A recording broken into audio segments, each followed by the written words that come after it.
주님의 은혜 안에서 우리 새생명 전도 축제를 감사하게 또 은혜롭게 잘 마칠 수 있었던 것 같습니다. 하나님께서 은혜 주시고 복 주셔서 우리 성도님들이 또 헌신하여 주시고 함께 수고해 주셔서 잘 마칠 수 있었던 것 같습니다. 어, 오늘 많은 질문을 받았습니다. 오늘 오후 예배 있는 거 맞냐고요? 맞습니다. 네, 아무래도 이런 큰 행사를 치르고 나면 조금 이제 성도님들이 마음에 조금 휴식과 조금 집에 가서 쉬고 싶다 이런 마음들이 생기셔서 그런 질문들을 하시는 것 같은데요. 또 집에 가서 쉬시는 것도 좋은 쉼이 될 수 있겠지만요. 교회에서 말씀 들으시면서 주무시는 것도 큰 힘이 되실 줄 믿습니다. 네, 주무셔도 된다는 뜻입니다. 네, 이 자리에 앉아 있는 것만으로도 은혜입니다. 오늘 같은 날은요, 편안한 마음으로 들으셨으면 좋겠습니다. 네, 우리 교회가 이제 전도 축제를 앞두고 있다 보니까 우리 5월 한 달 가정의 달이었지만 좀 더 전도에 초점을 맞춰서 많이 말씀을 이렇게 들었습니다. 전도와 새 생명을 어떻게 우리가 품어야 하는지에 대해서요. 그래서 제가 의도적으로 오후 예배 때는 좀 더 가정에 포커스를 맞추고 특별히 자녀 양육에 포커스를 맞춰서 이렇게 말씀을 전했는데요. 지난주에 이어서 오늘도 우리 자녀 양육과 또 부모 세대로서 다음 세대들을 하나님 말씀 안에서 어떻게 길러낼 수 있는가에 대해서 함께 고민하는 시간을 좀 가지려고 합니다. 특별히 오늘 말씀의 제목을 좀 보셨나요? 오늘 설교 말씀의 제목이 공경을 이룰 때입니다. 이 공경하면 무엇이 떠오르십니까? 우리 성경의 말씀에서도요, 하나님이 우리 자녀들에게 주신 명령이죠. 부모에게 순종하고 공경하라는 하나님의 말씀입니다. 즉, 자녀들이 부모님들을 공경하는 것은 하나님께서 명령하신 명령이며 자녀 세대들이, 다음 세대들이 해야 할 의무이기도 합니다.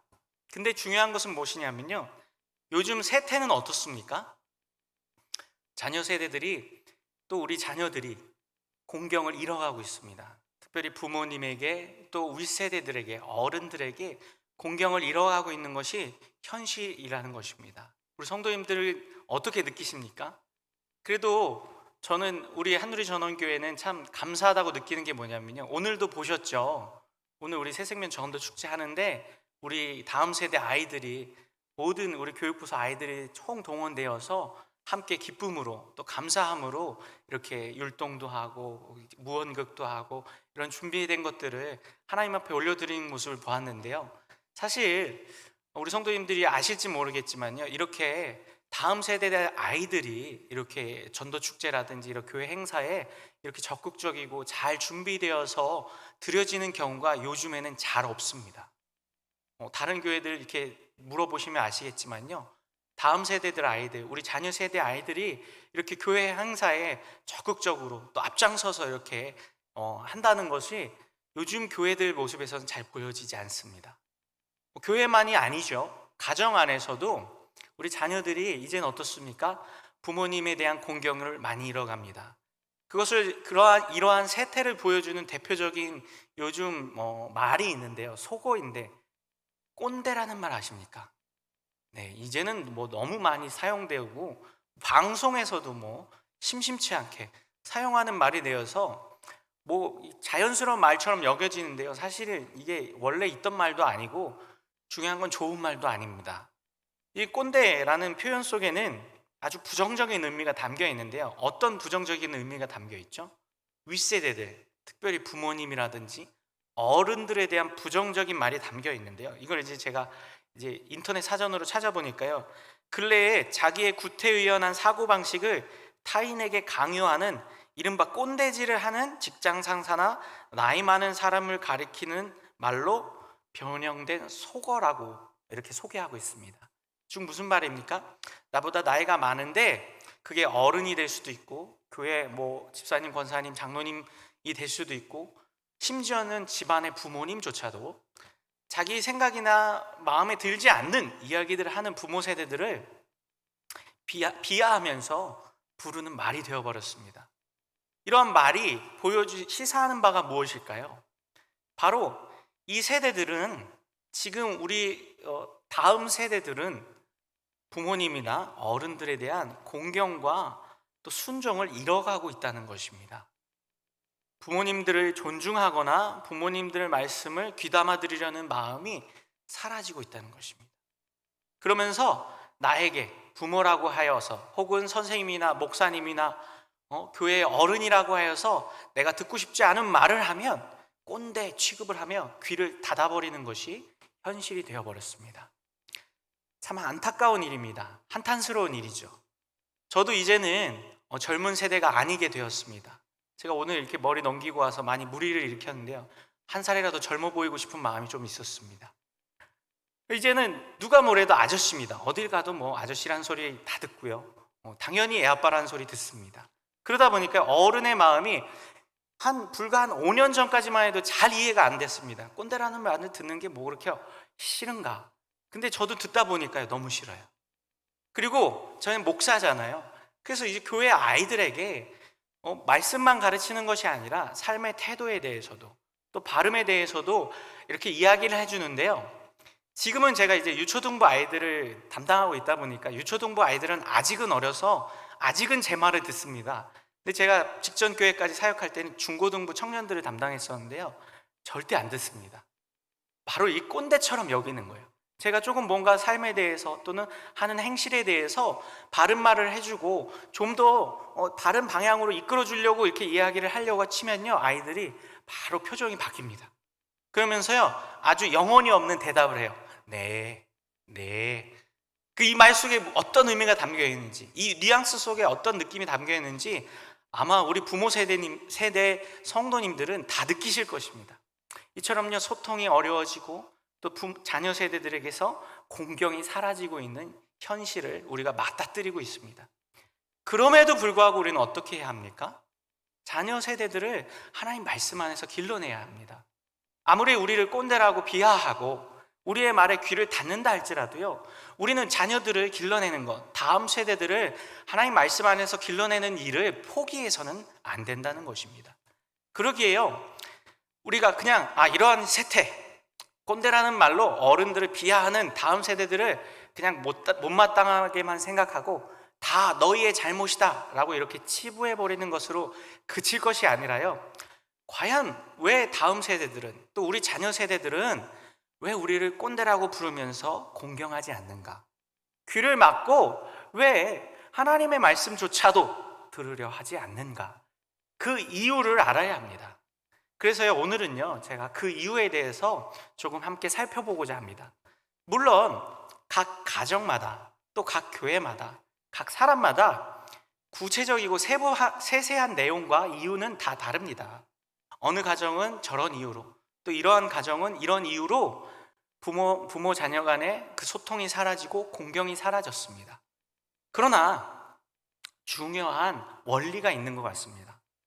부모에게서 공경을 잃어버리고 부모의 말씀에 순종을 잃어버리는 그 중요한 이유가 있는 것 같습니다.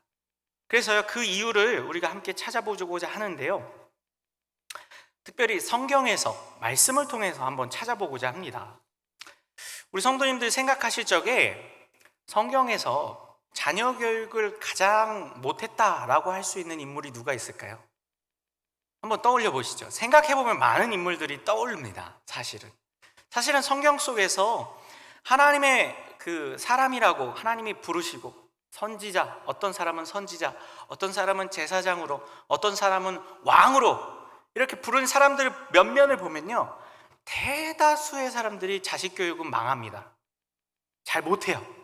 우리가 제가 이렇게 사무엘서 하면서, 오늘도 사무엘서이지만 사무엘서 하면서 자녀 교육을 망친 사람들 많이 봤죠. 엘리 제사장부터 시작해서 사무엘도 어떻습니까? 결국엔 자녀 교육에 실패하게 됩니다.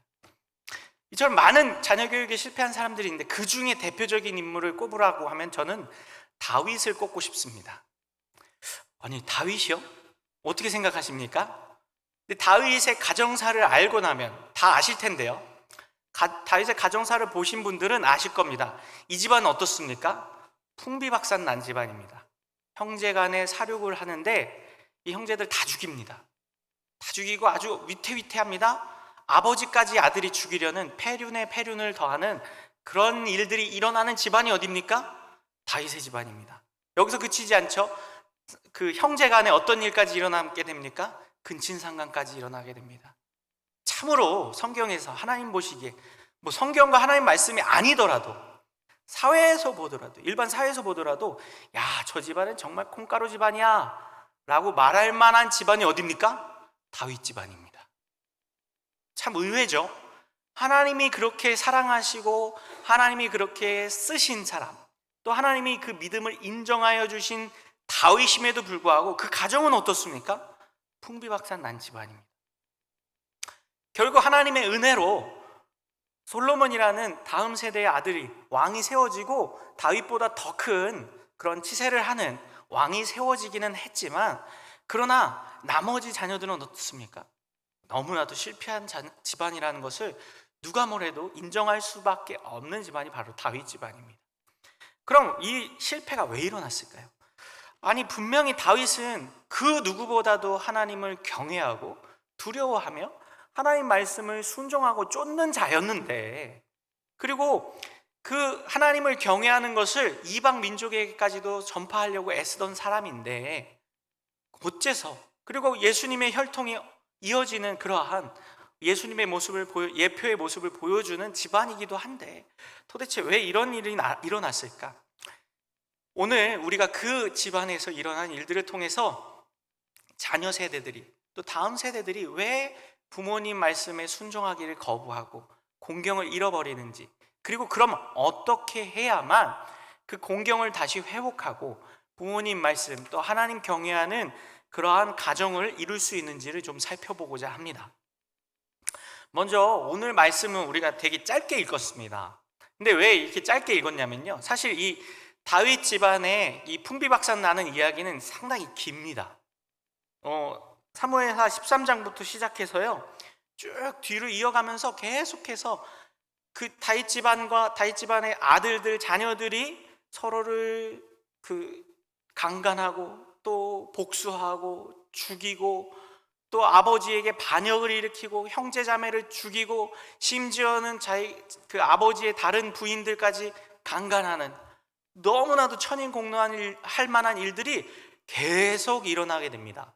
근데요, 그 일들이 일어날 수밖에 없었던, 또 그런 일들이 일어나게 되는 결정적인 원인이 되는 것이 바로 오늘 본문에 숨어 있습니다. 저는 물론 이게 암논 또 압살론, 그러한 자녀들의 잘못입니다. 근본적으로는요, 그들이 하나님 말씀을 경외하지 않고 아버지를 공경하지 않고 그들이 하고 싶은 대로 범죄를 저지르고 형제간에 그렇게 살인을 저지르고 자기 하고 싶은 대로 살아내는 아나무인의 삶을 살아낸 것은 그 자녀들이 죄성 때문이고 그 자녀들의 죄입니다.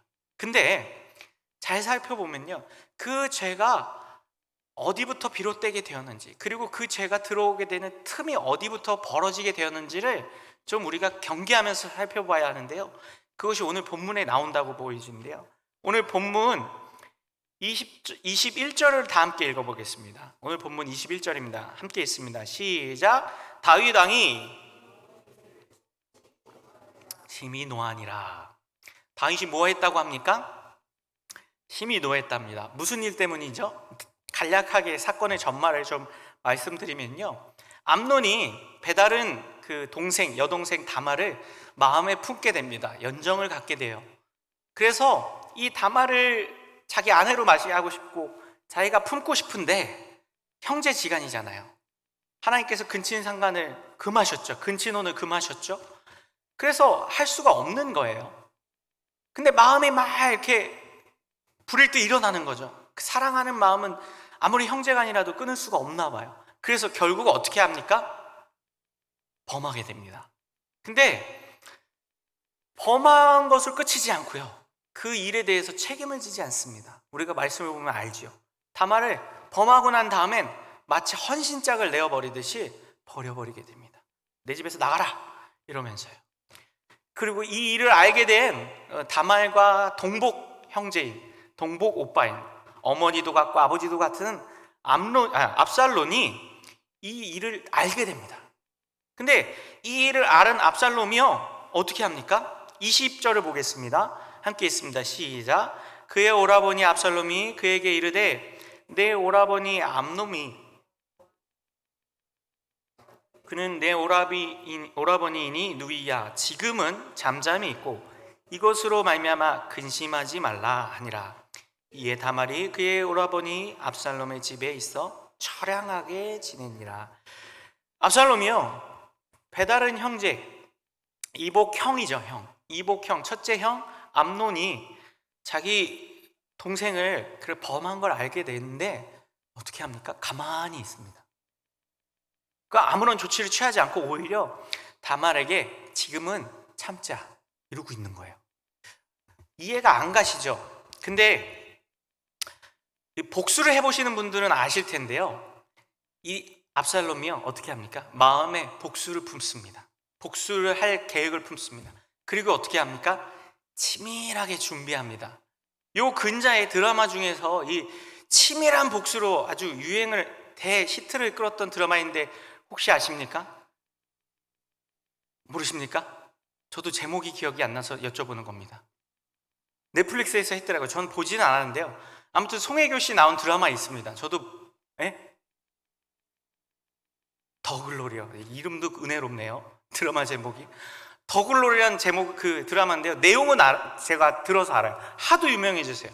복수를 위해서 치밀하게 준비하는 거예요. 학교 폭력을 담은 그 주인공이요. 지금 압살롬이 그러고 있는 거예요. 압살롬이 자기 이복형에게 치밀한 복수를 하기 위해서요 참습니다. 아무 말도 하지 않아요. 그리고 이 사건이 누구 귀에 들어가나요? 다윗 왕의 귀에 들어가게 됩니다. 그럼 우리가 생각하고 우리가 알고 있는 다윗의 성정상 이 사건을 접하면 어떻게 해야 합니까? 오늘 본문에서는 뭐라고 얘기하죠? 힘이 노하니라 라고 얘기합니다. 여기까지는 누구나 다 할 수 있는 반응입니다. 아니, 자녀 간에 근친상간을 하고 강간이 이루어졌는데 어느 부모가 침착할 수 있고 어느 부모가 노하지 않을 수 있겠습니까? 저도 상상만 해도 정말 피가 거꾸로 솟을 것 같아요. 아마 우리 성도님들도 다 그러실 것입니다. 근데 더 중요한 건 뭐예요? 그런 다음에 무슨 일이 일어나야 됩니까? 그 일에 대해서 어떻게 해야 되나요? 동생을 범한 암논을 처벌한다든지 아니면 잘못을 꾸짖어서 그 잘못에 대해서 회개하게 만들고, 또 그러한 너무나도 충격적이고 상처받은 일을 당한 다말을 어떻게 합니까? 위로해주고 치유해줘야 합니다. 또 그 일에 직접적인 연관이 있는 압살롬은 어떻게 해야 합니까? 그 마음을 다독여서 복수하지 못하게 해야 합니다.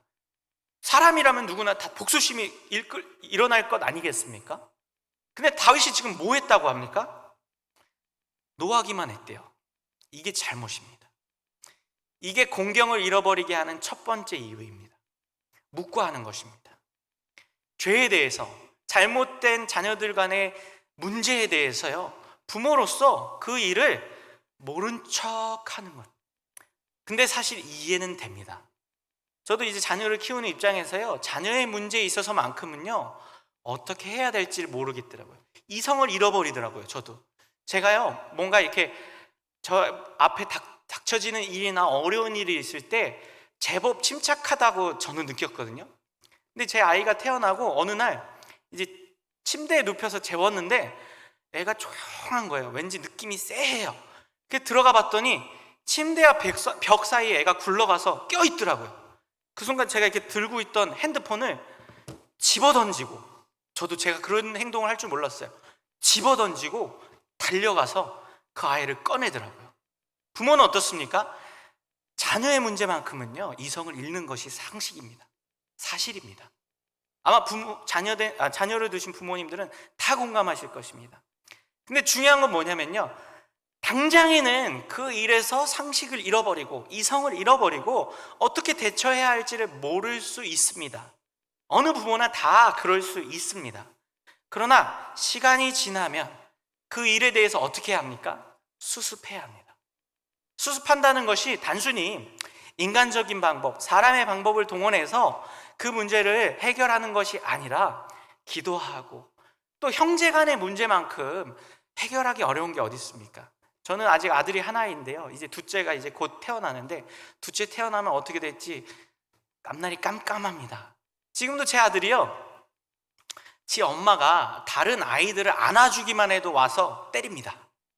깜짝 놀랐어요. 아직 3살밖에 안 된 아이가 자기 엄마가 다른 아이를 잠깐 안아주고 있다고 해서 와서 그 아이를 때리는 거예요. 그 동생 나오면 얼마나 질투할지 상상도 안 됩니다. 근데 아마 형제 자매들을 이렇게 둘 이상 두신 부모님들은 다 이해하실 겁니다. 형제 간의 전투는 어떻습니까? 전쟁을 방불케 합니다.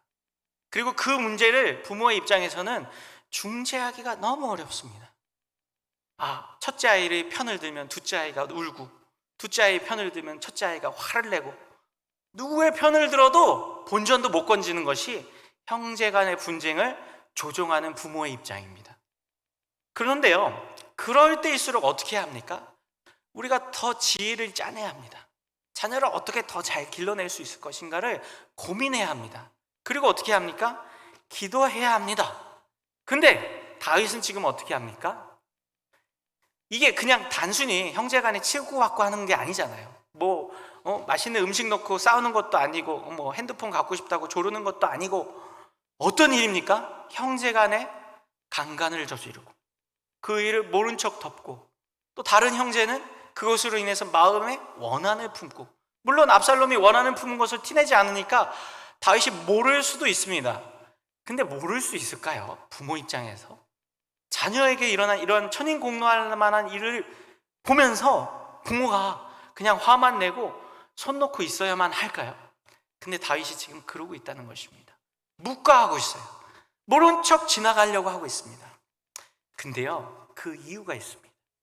다윗이 왜 우리가 아는 다윗이라면 그렇게 하나님을 경외하고 하나님 말씀에 깨어 있으려고 하고, 자기 원수 사울을 죽일 기회가 2번이나 있었음에도 불구하고 하나님을 의식해서 죽이지 않았던 그 다윗이, 그리고 골리앗과 같은 원수가 눈앞에서 하나님을 욕되게 하자 소년임에도 불구하고 참지 않고 뛰쳐나갔던 그 다윗이, 그렇게 하나님 앞에서 또 자신의 인생과 하나님의 나라와 백성들의 일 앞에서는 그렇게 앞장서던 다윗이 도대체 왜 자기 자녀의 일인데, 그냥 어디 옆나라 일도 아니고 어디 백성들의 일도 아니고 자기 신하의 일도 아니고 바로 누구의 일입니까? 내 일이에요, 내 일. 자기 자신의 일임에도 불구하고 도대체 왜 가만히 있었을까요? 저는 그 이유를요, 먼저 다윗 자신에게서 찾아야 한다고 봅니다. 다윗이요, 오늘 본문 앞에 보면요, 무슨 일을 벌이는지 우리가 잘 알고 있습니다. 다윗의 일평생 가장 큰 잘못이라고 말할 수 있는 죄를 범하죠. 무엇입니까? 다윗이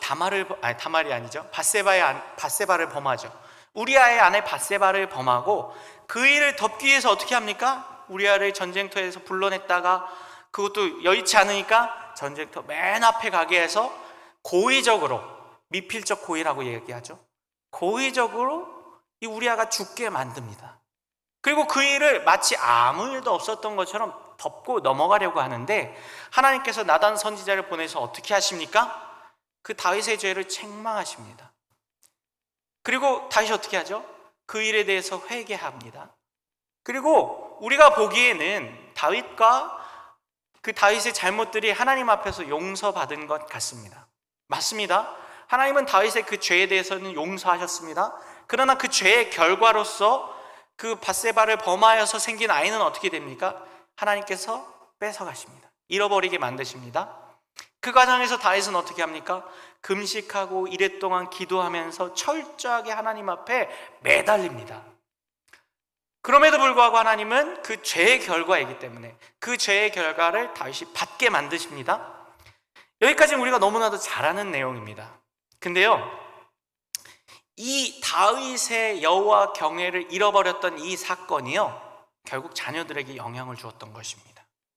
오늘 본문 앞에 보면요, 사무엘하 12장 9절에 보면요, 나단 선지자가 다윗의 행동에 대해서 지적하시고 하나님이 다윗의 그 속마음이 어떠했는지를 지적하여 주시는데, 이렇게 이야기합니다. 그러한데 어찌하여 내가 여호와의 말씀을 업신여기고 나 보기에 악을 행하였느냐라고 얘기합니다. 단순히 밧세바를 범한 것뿐만 아니라 밧세바를 범한 것과 그 일을 없는 것처럼 덮으려고 하였고, 결국에는 그 덮으려고 하는 행동 속에 우리아를 죽이는 그러한 일련의 과정들, 모든 것이 다 무엇이라고 얘기합니까? 여호와의 말씀을 업신여기는 것이었어요. 무엇입니까? 다윗의 마음속에 먼저 여호와 경외, 하나님을 공경하는 마음을 잃어버렸었던 것입니다. 그것이 어떻게 됩니까? 자녀들이 고스란히 답습하게 된 것입니다. 그 중에 답습한 사람 중에 누가 있나요? 암논이 있는 거예요. 암논이 지금 그 누이를 사랑하였고 마음에 품었고 강간하였고 그 일을 모른 척합니다. 덮으려고 합니다. 이 패턴이 다윗이 밧세바를 보고 음욕을 품었던 것과 강간하였던 것과 덮으려고 하였던 패턴과 동일합니다. 그리고요, 암논이 행한 일이 무엇입니까? 성적인 범죄잖아요. 이게 다윗이 보기에는 뭐처럼 보입니까? 암논이 범한 범죄가요, 내가 얼마 전에 했던 짓과 똑같아요. 그러다 보니까 어떻습니까? 암논이 그런 나쁜 짓을 했음에도 불구하고 그것을 말하기가 어때요? 힘들어요. 왜요? 나도 똑같은 짓을 했잖아요. 오히려 더 나쁜 짓이라고도 말할 수 있겠죠. 왜냐하면 암논은 죽이진 않았잖아요. 다말을 뭐 어떻게 하거나 입을 막으려고, 그 일을 없던 걸로 덮어놓으려고 뭐 사람을 죽이거나 수를 쓰진 않았잖아요. 근데 다윗은 어떻게 합니까? 자기 음욕을 참지 못하고 밧세바를 범하고 그 일까지 덮어버리려는 천인공노할 만한, 여호와 보시기에도 분명하게 여호와의 말씀을 업신여기고 여호와를 경외하는 것이 사라졌던 경험이 있는 거예요. 그러다 보니까 어떻습니까? 그 일에 대해서 차마 말하기 어려운 것이에요. 껄끄러운 것이에요. 그렇습니다. 우리 자녀들이요, 부모에게서 공경을 잃어버릴 때는요, 부모님이 먼저 하나님 공경하는 것, 부모 공경하는 것을 잃어버리면 그대로 보고 배우게 됩니다. 아마 느끼실 것입니다. 내가 나의 부모님께 하는 것을요, 우리 자녀들이 똑같이 따라합니다. 심지어는 말버릇까지도요. 내가 부모님께 하는 행동 하나하나를요, 자녀들은요, 누가 보라고 시키지도 않아도, 오히려 안 봤으면 좋겠다 하는 것까지도 어떻게 합니까? 똑같이 보고 배웁니다. 그래서요, 사실은 우리가 잘 생각해야 되는 것이 무엇이냐면요, 우리 자녀 세대들이 왜 부모 세대들, 윗세대들에 대한 공경을 잃어버렸을까 했을 때요, 우리 자신이 먼저 공경을 잃어버린 것일 수 있습니다. 물론 아닌 분도 계실 거예요. 나는 너무 부모님께 잘하는데, 나는 너무 부모님께 잘하고 잘 챙겨드리고 전화도 하고 효도하는데 우리 자녀들은 그렇게 나를 업신여기고 부모임에도 불구하고 부모님처럼 여기지 않는다, 이렇게 생각할 수도 있습니다. 근데요, 그 속에는요, 두 번째 이유가 숨어 있습니다. 그렇다면 무엇입니까? 자녀의 잘못을 묵과할 때입니다. 두 번째는요, 자녀가요, 부모님을 공경하는 것이 하나님의 명령이고 하나님이 원하시는 일입니다. 근데요, 그것을 하지 않을 때 그것이 무엇입니까? 자녀들이 잘못하고 있는 것입니다. 그럼 우리는 어떻게 해야 합니까? 그 자녀들의 잘못을 지적해주고 가르쳐 주어야 합니다. 그래서 그 자녀들이 부모님을 경외하고 부모님에 대한 공경의 마음을 품도록 해야 합니다. 근데 요즘 세태가 어떻습니까? 우리 집안에서 가장 상전이 누구신가요? 자녀입니다. 아마 공감하실 것입니다. 저도요, 제가 아이 낳기 전에는 이 교육전도사, 교육목사 하면서요, 부모에게 쩔쩔매는 부모님들을 보면, 자녀에게 쩔쩔매는 부모님들을 보면서 너무 답답했어요. 아이가 이렇게 교회 와서 이렇게 예배도 잘 안 드리고 무리를 일으키고 막 친구들과 사이좋지 못하게 지내면 그 일에 대해서 부모가 혼을 내고 똑바로 가르쳐야 되는데 도무지 못 그러시는 거예요. 그걸 보면서 저는 이제 교육자로서 왜 그러시는 거지? 이런 마음이 들었는데 제가 아이를 낳고 키워보니까요, 이해가 돼요. 못하겠어요. 어려워요. 자녀 앞에서는 제가요, 무능력해지는 거예요. 너무나도 무능력해지고 소중해요. 이게 뭐예요? 이게 첫 번째 이유와 연결되는 거예요. 사실은 하나님 공경을 잃어버린 거예요. 무슨 말이냐? 내 마음속에 가장 우선순위가 누구인 거예요? 사실은 자녀인 거예요. 내 마음속에 하나님보다 더 위에 있는 존재가 자녀가 되어버리니까 두 번째 이유인 자녀의 죄에 대해서도 묵과할 수밖에 없는 거예요. 그냥 모른 척하고 넘어가게 되는 거예요. 왜요? 하나님보다 더 소중하니까요. 자녀가 이렇게 범죄를 하거나 안 좋은 모습을 보이는 것도 이뻐 보이는 거예요. 저도 그렇더라고요. 이게 어려서 더 그런 걸 수도 있는데요, 3살짜리 아이가요 똥을 싸고 토를 하는데 이뻐 보여요. 토 냄새도 너무 좋아요. 향기로워요. 저 이해가 안 갔거든요. 근데 너무 그게 이렇게 사랑스러운 거예요. 그리고 엄마를 너무 힘들게 하고 저를 오늘 아침에도 제 무등을 한 10분 동안 탔는데요, 제가 오늘 아침에 목이 너무 아팠거든요. 근데 아들이 와서 목마 하는데 안 태워줄 수가 없어요. 제 마음속에 그 태워주면서도 오늘 말씀을 준비했잖아요. 내가 그러고 있네, 이러더라고요. 아니, 내가 지금 사실은 컨디션 조절을 해야 되잖아요. 오늘 말씀도 전해야 되고, 오늘 또 중요한 날이고, 오늘 또 새생명 전도 축제도 있고, 근데도 못하겠어요. 물론 아내가 들으면 그렇지 않다라고 얘기할 수도 있는데요, 그렇게 마음속에 내 자녀가 하나님보다 더 우선순위에 있다 보니까 하나님 공경하기를 포기하고 하나님 경외하는 것보다 다른 것이 더 소중하게 여겨지니까 어떻습니까? 자녀가 잘못하는 것에 대해서 지적할 수 없게 돼요. 예뻐 보여요. 자녀가 하는 행동이나 말이나 일들이 그냥 좋게만 보이는 거예요. 근데 하나님은 어떻게 하십니까? 그 자녀의 잘못됨을 부모가 바로 잡아줘야 된다고 했습니다. 지난 시간에 보았던 신명기 말씀에서도 분명하게 말씀하십니다. 하나님께서 신명기 6장 1절과 2절에서 이렇게 말씀하십니다. 이는 곧 너희의 하나님 여호와께서 너희에게 가르치라고 명하신 명령과 규례와 법도라. 너희가 건너가서 차지할 땅에서 행할 것이니 곧 너와 내 아들과 내 손자들이 평생에 내 하나님 여호와를 경외하며 내가 너희에게 명한 그 모든 규례와 명령을 지키게 하기 위한 것이며 또 내 나를 장구하게 하기 위한 것이라. 하나님 뭐라고 말씀하셨나요? 가나안으로 들어가는 이스라엘 백성들에게 광야 40년 세월이 지나고 출애굽 2세대들에게 이제 너희가 가나안에 들어가면 그 땅에서 너희 3세대 4세대들이 태어날 터인데 그 세대들에게 그 자녀들을 우상화하고 하나님보다 더 우선시하지 말고 하나님 말씀을 더 우선히 해라. 그리고 그 자녀들에게도 하나님 말씀과 명령과 규례를 더 우선하는 것으로 가르치라 라고 말씀하셨어요.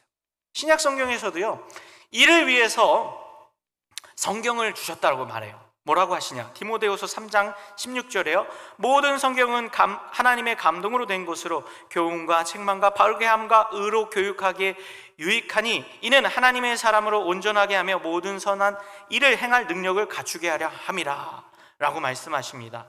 뭡니까? 성경 말씀을 주신 이유는 너 자신의 삶을 하나님 앞에서 하나님을 경외하는 삶으로 만들기 위해서 주신 것도 있지만 또 뭐예요? 의로 교육하고 자녀들을 바른 말씀으로 키우게 하기 위해서 말씀을 주셨다는 것이에요. 즉 무엇입니까? 우리가 하나님을 경외하는 마음이 우선으로 있다면요, 그 다음에 자동적으로 따라와야 할 것은 무엇입니까? 그 말씀을 너무나도 소중하고 너무나도 사랑하는 자녀들에게도 동일하게 전수하고 가르치고 그들의 삶에 심어 주어야 한다는 것입니다. 근데요, 이 첫 번째 이유, 하나님 경외가 사라지면, 우리 안에서 먼저 하나님을 경외하고 하나님을 사랑하는 마음이 사라지게 되면 어떻게 됩니까? 자녀에게 줄 수 없게 됩니다. 근데 우리 자신이 하나님을 먼저 경외하고 하나님을 먼저 공경하는 마음이 있게 되면 어떻게 됩니까? 그 마음이 자연스럽게 어디로 흘러가게 됩니까? 자녀들에게로, 다음 세대들에게로 전수되어져야 하는 것입니다. 우리 교회가요, 지금 다음 세대들을 키우는 이유가 무엇이라고 생각하십니까? 단순히 교회 성도가 주니까, 다음 세대들 아이들이 교회에서 떠나니까, 그러면 교회 존립에 어려움이 있으니까 다음 세대들을 키우는데 열중한다고 보십니까? 물론 그런 이유도 있을 수 있겠습니다. 그러나 진짜 이유는 무엇입니까? 하나님의 명령이고 하나님을 경외하는 마음이 있는, 그 중심이 있는 사람은요, 먼저 그 다음으로 자연스럽게 그 하나님 경외하는 마음을 자녀 세대들에게 물려주어야 하는 것입니다. 근데 우리 안에 무엇이 사라집니까? 하나님을 공경하는 것이 사라지면 자녀들의 죄에 대해서, 자녀들이 잘못 나가는 것에 대해서도 그것을 바로잡는 것을 잃어버리게 됩니다. 그것을요, 자녀에 대한 우리의 무능력이라고 볼 수 있어요. 근데 사실 이 자녀에 대한 무능력이요, 진짜 말 그대로 무능력입니다. 우리에게 능력이 없어요. 다윗이 지금 자녀 교육을 망하잖아요. 근데 다윗과 같은 하나님을 너무나도 경외하던 사람조차도 자녀 교육이 망합니다. 우리가 사무엘상을 보면은 사무엘이라는 선지자가 있죠. 민족을 회개시킵니다. 민족을 대각성시키고 회개하는데 앞장섰던 사람이 사무엘이에요. 근데 그 사무엘조차도 자녀의 문제에 있어서는 망합니다. 다윗을 보면요, 다윗은 어떤 사람이었다고요? 하나님을 항상 먼저 생각하던 사람이었습니다. 그래서 사울이 자기를 죽이려고 쫓아다닐 때도 어떻게 했습니까? 사울을 죽이지 않아요. 사울이 잠들어 있을 때 그의 머리맡에 가서 그를 죽일 수 있는 기회가 있었습니다. 2번이나요. 한 번은 이제 뒷일을 보고 화장실을 가는데 그 화장실에 다윗이 숨어 있었어요. 그래서 뒤에서 쳐 죽일 수 있었습니다. 죽이지 않아요. 또 모든 백성들이 잠들어 있어요. 사울과 그 모든 사람들이요. 그곳에 다윗이 가서 사울의 옷자락만 잘 나옵니다. 그럼에도 불구하고 어떻습니까? 죽이지 않았어요. 왜요? 그 이유를 다윗이 이렇게 얘기합니다. 내가 손을 들어 여호와의 기름 부음 받은 자를 치는 것을 여호와께서 금하시니라. 이유는 단 하나예요. 원수임에도 불구하고 자기를 죽이려고 쫓아다니는 사람임에도 불구하고 그를 죽이지 않은 이유는 여호와를 경외하는 마음 때문이었어요. 그리고 두 번째, 골리앗이 눈앞에서 여호와의 군대를 모욕할 때 어떻게 했습니까? 앞장서 나가 싸우면서 이렇게 이야기합니다. 사무엘상 17장 45절에요. 나는 만군의 여호와의 이름 곧 내가 모욕하는 이스라엘 군대의 하나님의 이름으로 내게 가노라 라고 얘기하면서요, 전쟁은 하나님께 속했고 너의 목을 내가 지금 하나님께서 나에게 주실 것이다, 이렇게 이야기합니다.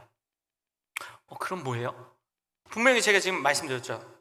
하나님을 경외하는 것이 우선되어야 하고 하나님을 경외하는 사람은 자연스럽게 자녀도 하나님을 경외하는 사람으로 만들 수 있다라고 얘기했는데, 근데 지금 다윗은 하나님을 경외하던 사람이잖아요.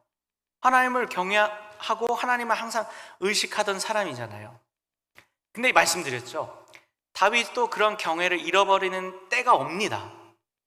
천하의 다윗도요, 하나님을 경외하고 원수가 눈앞에서 죽일 기회가 있었다 할지라도 하나님을 의식하던 사람이었기 때문에 죽이지 않았던 천하의 다윗도요, 밧세바를 범하고 자신의 음욕을 주체하지 못하는 그런 상황이 왔을 때 그 일을 범합니다. 근데 생각해 보십시오. 다윗이 하나님께 어떻게 됩니까? 용서함을 받습니다. 나단 선지자가요, 다윗의 죄에 대해서 하나님께서 용서하셨다라고 선포해 줍니다. 그리고 다윗이 어떻게 합니까? 그 일에 대해서 하나님께 회개합니다. 그런 회개의 마음이 담겨 있는 게 시편 51편이거든요. 시편 51편을 보면요, 다윗의 그 회개하는 절절한 마음이 잘 담겨 있어요. 이렇게 하나님 앞에 회개하였고 회복되었다라고 생각할 수도 있는데, 그럼에도 불구하고 어떻게 됩니까? 이러한 다윗의 자녀들의 일에 있어서 다윗이 손을 쓰지 못하고 무기력하게 됩니다. 무슨 말이냐면요, 자녀의 문제에 있어서는요, 내 능력이나 내 힘으로 할 수 없다는 것을 기억해야 합니다. 교육 전문가라 할지라도요, 자녀 교육에 있어서만큼은요 어려워하는 것을 보게 됩니다.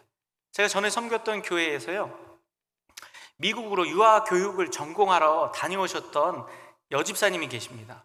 미국에서 유수의 대학에서요 유아 교육과 상담을 전공하셨던 분인데요, 그 둘째 아들이요 엄청 사고를 일으키고 어떻게 하지를 못하세요.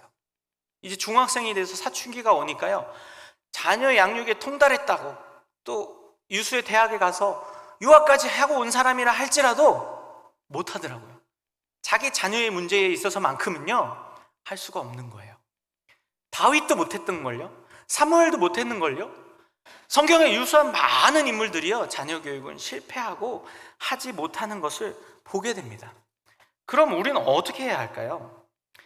이 자녀 교육을요, 내 방법, 인간적인 방법, 세상의 방법으로 하려고 해서는 안 됩니다. 다윗이요, 그러한 모습들이 간간히 보여집니다. 이 바세바 사건을 다말 사건을 통해서요, 다윗이 압살롬이 암논을 죽이잖아요. 그리고 어떻게 합니까? 할아버지 집으로 도망갑니다. 그리고 거기서 3년의 시간을 보내요. 근데 다윗이 3년의 시간이 지나면서 자녀들의 문제에 대해서 이제 잊기 시작합니다. 조금씩 내려놓기 시작해요. 그러면서 어떻게 합니까? 압살롬이 보고 싶은 거예요. 근데 압살롬이 한 짓이 있으니까 왕으로서 그를 불러들일 수가 없는 거예요. 그의 마음을 알고 있었던 요압이요, 어떻게 합니까? 꾀를 씁니다. 그래서요, 드고아에 있는 지혜로운 여인이라는 사람을 불러다가 다윗을 착각을 빠뜨립니다. 착각에 빠지게 만들어요. 사무엘하 14장에 보면요, 2절입니다. 드고아에 사람을 보내 거기서 지혜로운 여인 하나를 데려다가 그에게 이르되, 청하건대 너는 상주가 된 것처럼 상복을 입고 기름을 바르지 말고 죽은 사람을 위하여 오래 슬퍼하는 여인같이 하고 다윗한테 가서 자기의 그 문제, 송사의 문제를 상담하여라, 재판을 받아라. 무슨 말이냐면, 이제 자기 아들이, 내용을 간략하게 얘기하면요, 자기의 두 아들이 있는데 들판에 나가서 싸우다가 한 아들이 다른 아들을 죽였어요. 그리고 이 일에 대해서 사람들이 그 죽인 아들을 심판하려고 합니다. 죽이려고 합니다.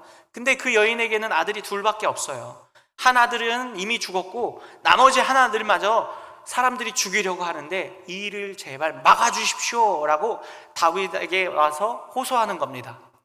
그 말을 들은 다윗이 어떻게 합니까? 그 아들을 내가 책임지고 보호하겠다, 머리칼 하나도 다치지 않게 하겠다 라고 호언장담을 합니다.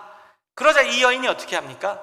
아니, 다윗 왕이시여, 당신의 지금 내 일에 대해서는 이렇게 하시면서 왜 당신 아들들의 일에 대해서는 지혜롭게 하지 않습니까? 이러면서 이렇게 얘기합니다. 19절입니다. 사무엘하 14장 19절이요. 왕이 이르되, 이 모든 일에 요압이 너와 함께 하였느냐? 하니 여인이 대답하여 이르되, 내 주 왕의 살아계심을 두고 맹세하옵나니 내 주 왕이 말씀을 좌로나 우로나 옮길 자가 없으리이다. 왕의 종 요압이 내게 명령하였고 그가 이 모든 말을 왕의 여종의 입에 넣어주었사오니. 이 모든 일을 꾸민 게 누굽니까? 요압이에요. 그리고 사실은 요압은 이 모든 사건의 전말과 다윗의 마음의 약점, 그리고 압살롬을 보고 싶어하는 마음, 연민의 정, 아버지의 부성, 이런 것들을 다 알고선, 근데 차마 왕으로서, 하나님의 공의와 정의를 세워야 되는 왕으로서 그 일을 차마 할 수가 없는 거예요. 그래서 요압이 계기를 마련하는 겁니다. 그러면서 이 여인이 뭐라고 얘기하냐면요, 20절이에요. 이는 왕의 종 요압이 이 일의 형편을 바꾸려 하여 이렇게 함이니이다. 내 주 왕의 지혜는 하나님의 사자의 지혜와 같아서 땅에 있는 일을 다 아시나이다 라고 얘기해요. 무슨 말이냐면요, 다윗, 당신의 지혜는 좋지 않습니까? 당신의 지혜는 하나님의 사자와 같아서 지혜로우니까 당신 생각한 대로 하십시오. 당신이 지금 압살롬을 다시 데리고 와서 용서해주고 싶으신 마음이 있지 않습니까? 지금 데리고 와서 그렇게 하십시오 라고 하고 있는 것입니다. 그리고 이 말을 들은 다윗이 어떻게 합니까? 그대로 합니다. 사실요, 다윗은요, 이 문제를 해결할 능력을 이미 상실했습니다. 이미 암논과 압살롬의 그 사건에서, 다말의 사건에서 해결하여, 왕으로서 또 아버지로서 해결해야 했음에도 불구하고 해결하지 못했어요. 기능을 잃어버린 것이죠. 그럼에도 불구하고 계속해서 어떻게 합니까? 자기의 힘이나 자기 지혜나 인간적인 방법으로 이 일들을 해내려고 합니다. 근데요, 이렇게 인간적인 방법으로, 내 힘으로, 부모의 능력으로, 자기가 가진 재력이나 자기가 가진 학식이나 지혜나 방법들로 자녀를, 다음 세대들을 길러내려고 하면 할수록 어떻게 합니까? 자녀들은 엇나가게 됩니다. 다른 방향으로 나아가게 되고 하나님의 말씀이나 하나님의 공의나 정의로움이 아닌 세상적인 방법으로 나아가게 됩니다. 지금 다윗도 어떻게 하고 있는 것입니까? 우리가 생각하는 다윗이라면 이 압살롬의 문제에 놓고도 어떻게 해야 했을까요? 하나님께 기도해야 합니다. 하나님께 물어보고, 다윗이요, 전쟁에 나갈 때라든지 중요한 일들이 있을 때는요, 항상 하나님께 물어보던 자였어요. 근데 자녀의 일에 있어서만큼은 어떻게 합니까? 하나님께 묻지 않고 있습니다. 오히려 누구의 말을 들어요? 두고와 여인의 말을 듣고 요압의 말을 듣고 있어요. 이게 뭐예요? 자녀 교육이라든지 또 다음 세대들을 길러내는 일에 있어서 하나님의 말씀보다 세상의 방법, 또 내 경험이나 경륜을 쫓으면서 살아가려고 하는 우리의 모습을 반영하고 있다는 것입니다. 기억해야 합니다. 자녀의 문제에 있어서 우리는 무능력한 사람입니다. 중심을 잃어버리고 이성을 잃을 수밖에 없고, 내 생각에는 이것이 옳은 방법인 것 같지만 그것은 절대 옳은 방법이 아닙니다. 그럼 어떻게 해야 합니까? 하나님께 방법을 묻고 하나님 말씀에 비추어 보면서 그 일들을 행해야 합니다. 그것이 아무리 내게 손해가 되고 그것이 아무리 내 마음을 가시로 찌르는 것처럼, 후벼 파는 것처럼 아픈 일이라 할지라도요, 그렇게 할 때 하나님이 자녀를 책임져 주시고 다음 세대들을 키워내십니다. 대표적인 예로 그 모습을 보여주는 게 누구일까요? 많은 성경의 인물 중에서 아브라함이 자기 자녀의 문제를 하나님께 결국 맡겨드리는 사건이 일어나죠. 무엇입니까? 하나님의 아들 독자 이삭을 하나님께 바치라고 했을 때 아브라함이 어떻게 합니까? 이 이전까지는 어떻게 해요? 바칠 수 없었던 사람입니다. 그러나 이제 하나님을 전적으로 신뢰하고 하나님 말씀에 순종하는 자가 되기로 바뀌어지니까, 믿음으로 하나님을 경외하는 자로 거듭나게 되니까 어떻게 합니까? 자신의 자녀를 서슴없이 하나님 앞에 바칩니다. 그리고 이삭을 그렇게 하나님 앞에 바칠 때 어떤 일이 일어나게 됩니까? 다시 하나님께서 이삭을 살려내십니다. 죽이지도 않으셨지만요, 더 큰 사람으로, 그리고 아브라함 자신도 어떻게 됩니까? 믿음의 사람으로 거듭나게 만드셨습니다. 이것이요, 우리가 다음 세대들을 길러내는 방법이 되어야 할 것입니다. 물론 세부적인 방법들, 무엇을 가르쳐야 하고 무엇을 먹여야 하고 무엇을 입혀야 하는지는 우리가 결정해야 합니다. 그러나 결국 내 자녀, 우리 다음 세대들을 이끄시는 분이 하나님이시라는 것을 믿고 나아가야 합니다. 제가요, 그렇게 하나님께 자녀를 맡겨드렸을 때 오히려 자녀의 삶이 변화되는 모습들을 많이 보았는데요, 최근에 보았던 모습이 뭐냐면 작년에 보았던 모습인데요, 제가 전에 사역했던 교회에서 그 중고등부 부장님을 하셨던 안수 집사님이 계신데요, 아들이 둘이 있는데 첫째 아들은 모범생에 공부도 열심히 하는 아이였어요. 근데 둘째 아들이 공부도 잘 안 하고 또 친구들과 싸움도 많이 하고 그렇게 부모의 말을 듣지 않는 자녀였어요. 그리고 이 아이가 고등학생이 딱 되니까, 고등학교 1학년이 딱 되니까 학교가 이제 적성에 안 맞는 거예요. 그래서 부모님한테 자퇴하고 싶다고 얘기한 거예요. 요즘은 자퇴하는 자녀들이 많이 늘어나서 자퇴 하면 할 수도 있겠지 이렇게 생각할 수도 있는데요, 그게요, 부모의 입장에서는 쉽지 않습니다. 내 아이가 자퇴를 한다는 것은 결국 무엇처럼 느껴집니까? 학교에 적응을 못하고 사회에 적응을 못하고 마치 이 사회에서는 동떨어진 아이로 커버릴 것처럼 두려운 마음이 생기는 게 부모의 마음입니다. 이 안수 집사님도요, 이 아들이 자퇴하겠다고 하고 그러면서 뭘 하겠다고 하냐면 자기가 실용음악을 하고 싶다는 거예요. 음악을 하고 싶다. 근데 생각해 보세요. 자녀가 고등학교 그만두고 음악을 하겠다 하면 우리 부모님들 허락하실 분 계십니까? 쉽지 않은 문제입니다. 이 집사님도 고민을 하고 처음엔 반대를 했어요. 근데 이 아이가 너무 완강하고 어차피 여태까지도 부모의 말을 듣지 않았던 아이인데, 이 아이를 내가 그냥 억지로 고등학교 다니게 하면 오히려 더 크게 엇나갈 것 같다. 그래서 하나님께 맡겨드리는 마음으로 자퇴를 허락하고 음악학원을 끊어줬어요. 근데 이 아이가 음악학원을 1년 다녀보니까 적성이 아닌 거예요. 그래서 공부를 하겠대요. 스스로 검정고시를 보고요, 고등학교 2학년이 돼서 대학에 들어갔습니다. 서울권에 있는 대학에 들어갔어요. 교회에 있는 모든 성도들이 깜짝 놀랐습니다. 아니, 이 아이가 교회에서 그렇게 말썽 부리고 부모님 말씀도 안 듣던 아이가 어쩜 이렇게 대학도 턱 들어갔나. 근데 제가 보는 포인트는 거기에 있지 않습니다. 이 아이가 대학에 들어가고 검정고시 보고 대학에 들어갔다고 해서 잘 큰 게 아니에요. 그럼 무엇이냐? 이 아이가 대학에 들어가고 난 다음에 자기 인생에 대해서 스스로 고민하기 시작하는 거예요. 누가 알려주지도 않고 누가 얘기해 주지도 않았는데요, 하나님 앞에서 자기 인생을 고민하더니 어느 날 저를 찾아와서 목사님, 저 성경 공부하고 싶습니다 이러는 거예요. 깜짝 놀랐습니다. 그래서 그 친구와 1:1 성경 공부를 10개월 동안 했어요.